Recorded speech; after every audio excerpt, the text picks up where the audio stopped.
Nyarlathotep, le chaos rampant. Je suis le dernier. Je parlerai au vide qui m'écoute. Je ne me souviens pas clairement quand tout a commencé, mais c'était il y a des mois.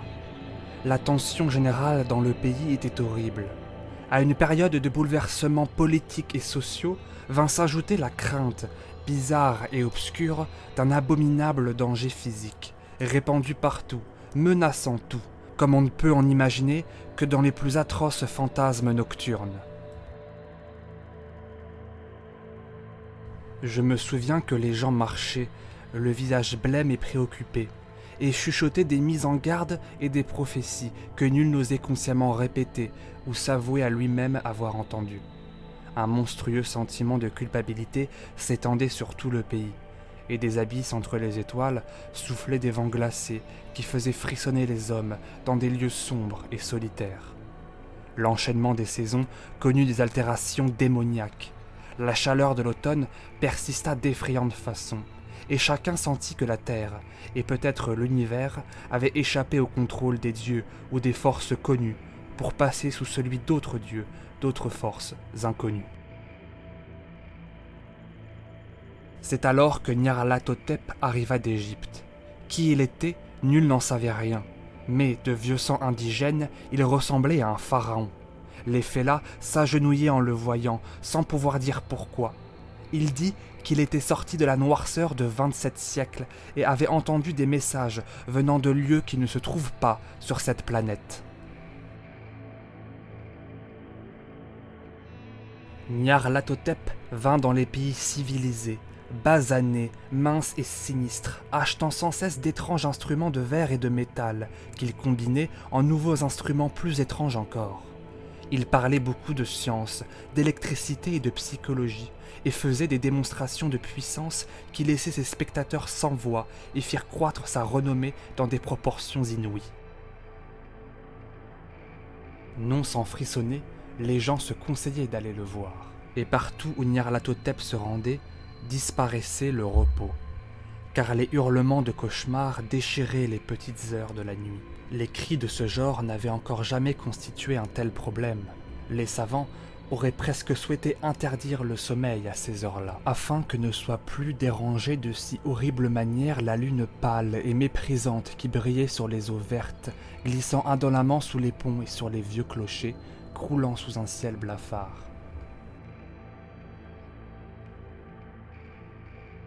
Je me souviens du jour où Nyarlathotep vint dans ma ville, la grande, la vieille, la terrible cité aux crimes innombrables. Un ami m'avait parlé de lui, de l'attrait et de la fascination irraisonnée qu'exerçaient ses révélations, et je brûlais d'impatience d'explorer ses mystères les plus secrets. Mon ami me dit qu'ils étaient plus impressionnants et plus horribles que tout ce que pouvait concevoir l'imagination la plus enfiévrée, que ce qui était projeté sur un écran dans une salle obscure prédisait des choses que Nyarlathotep était seul à oser prédire, et que dans le crachement de ces étincelles était pris aux hommes ce qui n'avait jamais été pris et ne se voyait que dans les yeux. À l'étranger, on racontait par ailleurs que ceux qui connaissaient Nyarlathotep voyaient des choses que les autres ne voyaient pas. C'est au cours de cet automne brûlant qu'un soir, avec les foules surexcitées, j'allais voir Nyarlathotep. Dans l'étuve du dehors, je traversais la nuit, montais d'interminables escaliers et pénétrais dans une pièce suffocante. Là, projeté sur l'écran, je vis de sombres silhouettes encapuchonnées parmi des ruines et des visages jaunes et mauvais apparaître derrière des monuments effondrés pour jeter des coups d'œil scrutateurs. Et je vis le monde combattre l'obscurité, combattre des vagues de destruction venues de l'espace lointain, tournoyant, bouillonnant, luttant autour du soleil qui devenait pâle et froid. Puis des étincelles coururent de façon étonnante autour des crânes des spectateurs dont, pour finir, les cheveux se dressèrent, tandis que des ombres plus grotesques que je ne saurais dire venaient s'accroupir sur leurs têtes. Et lorsque, fort de ma nature plus froide et scientifique que les autres, j'osais protester, quoique en marmonnant d'une voix tremblante qu'il s'agissait d'une imposture à base d'électricité statique, Nyarlathotep nous chassa tous. Nous dévalâmes l'escalier vertigineux pour regagner les rues désertes, chaudes et moites en plein milieu de la nuit. Je hurlai à qui voulait m'entendre que je n'avais pas peur, que je n'aurais jamais peur, et d'autres hurlèrent avec moi pour se rassurer. Nous nous jurâmes que la ville n'avait pas du tout changé, qu'elle était toujours vivante. Et lorsque les éclairages commencèrent à faiblir, nous accusâmes la compagnie d'électricité et la maudîmes à ne plus en finir, en riant de l'étrange expression de nos visages. Peut-être sentions-nous que quelque chose descendait de la lune verdâtre, car, lorsque nous dûmes nous fier à sa lumière, nous dérivâmes sans le vouloir en curieuse formation, semblant connaître nos destinations sans toutefois oser y penser. Il nous arriva de regarder les pavés et de constater qu'ils étaient branlants et envahis par l'herbe, tandis qu'il subsistait à peine une traînée de métal rouillé là où passaient les tramways. Nous en vîmes un, solitaire, sans fenêtre, délabré et presque renversé sur le côté.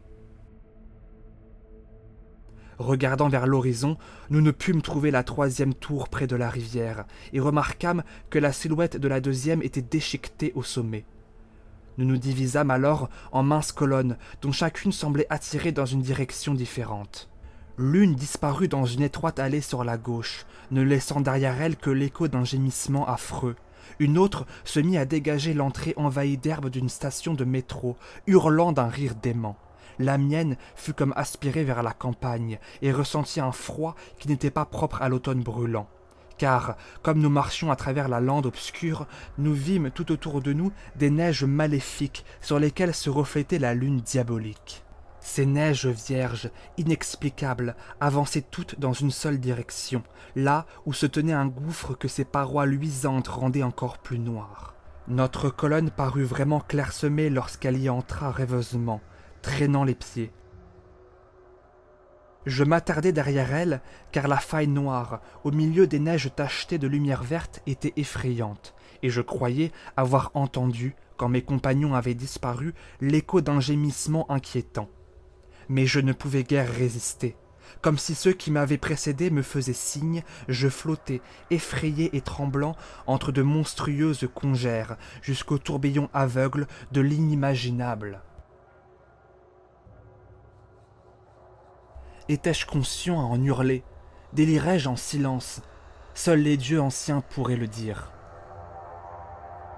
Une ombre sensée, écœurée, se tordant dans des mains qui ne sont pas des mains, et tourbillonnant aveuglément au milieu des épouvantables abysses d'une création pourrissante, des cadavres de mondes dont les villes sont les plaies, des vents de charniers qui soufflent sur les étoiles blafardes et en diminuent l'éclat.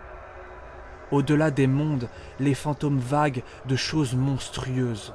Sous l'espace, les colonnes entreaperçues de temples païens, juchés au sommet de rochers sans nom et dressés vers des vides étourdissants au-dessus des sphères de la lumière et de l'obscurité. Et à travers le révoltant cimetière de l'univers montent depuis les salles sombres et inconcevables, situées au-delà du temps, les battements de tambours sourds, à vous rendre fous, et la complainte fluette et monotone de flûtes blasphématoires. Les rythmes et les mélodies détestables sur lesquels dansent lentement, maladroitement, absurdement, les noirs et gigantesques dieux ultimes, gargouilles aveugles, muettes et ineptes, dont Nyarlathotep est l'âme.